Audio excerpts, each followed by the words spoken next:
Number one thing we're talking about today is how you communicate with your professors. This is our last subject. So we've talked about managing your time. We've talked about goal setting and some of the bigger ones. We threw other things in there.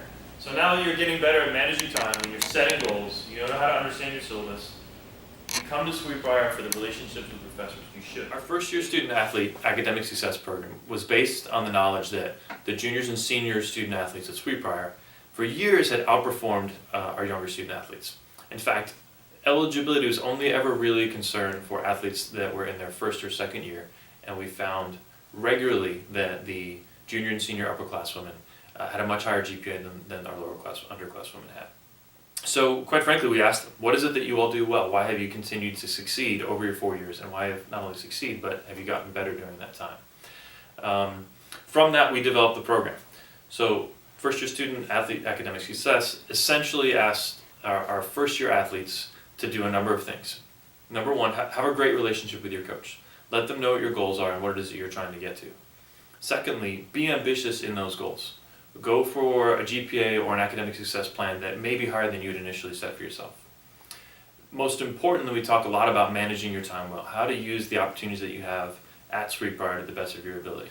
Across the board, we just need student athletes to practice good habits. We live a tougher life than regular students do. We spend a lot of time on the field. So we try to give a lot of advice and tips to succeed and be successful and thrive as a student athlete here at Sweet Briar. So the bottom line is, I am very impressed with our student athletes. They routinely outperform non-athletes on campus. The GPA average on campus is 275. Our athletes have an average GPA of 3.0. In fact, each team has an average team GPA of 3.0. They routinely make Dean's List. They routinely are named to the conference honor roll, and I couldn't be more proud of them. No, just keep remembering, this is step one. Making these excellent notes is step one. Step two is making sure you understand them fully, long before you start studying, right? Don't start studying the night before the exam and only then discover that a portion of your notes are unclear, right? As a faculty member, I am confident that SAS is working. I have seen athletes perform in and out of the classroom for almost 30 years, and now, because of SAS, I see them performing the way juniors and seniors do. Our first-year student athletes now manage their time wisely. They are proactive. They visit their professors' offices more often. They are always prepared, and this all leads to their success, a success which is very impressive, but really not surprising given the way they approach their academic responsibilities.